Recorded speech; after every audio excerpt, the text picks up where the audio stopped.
So I've grown a variety of different crops in these high density towers. I've grown arugula, kale, cilantro, basil, a bunch of different types of lettuce.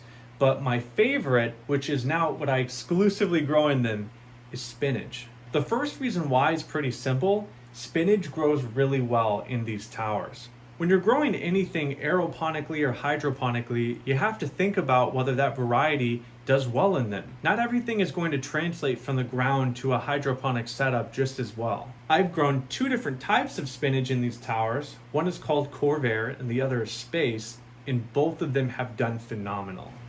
Look at the size of some of these leaves.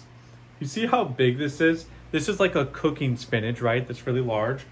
Or you can harvest sooner and get one that's more of like a salad spinach.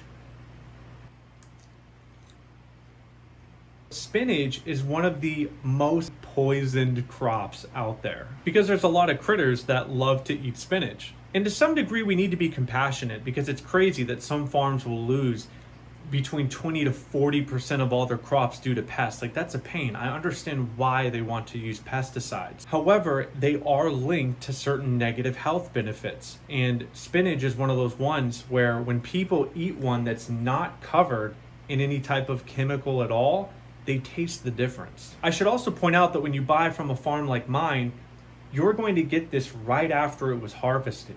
Most of the spinach in the store, even if it is organic, it was weeks from when it was harvested, packaged, shipped, sat on the shelves, you bought it, threw it in the fridge, and then finally got to eating it. That's also why when you open it, it goes bad so fast.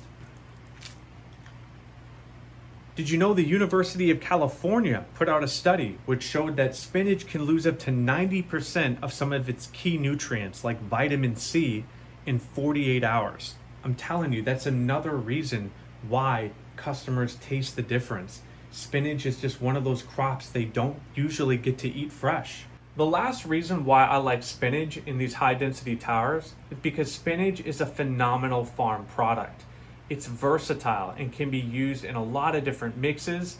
It's a high value crop. When I first learned about farming, everybody was saying that one of the first products you should put out is some type of a salad spring mix, which includes spinach. The market is used to having spinach in their salad mixes, and why wouldn't they? Because spinach is great in different mixes, and these towers can put out a lot of it. Between both towers, I have almost 300 spinach plants right here, which will produce between 4 to 6 pounds of fresh spinach every 14 to 21 days.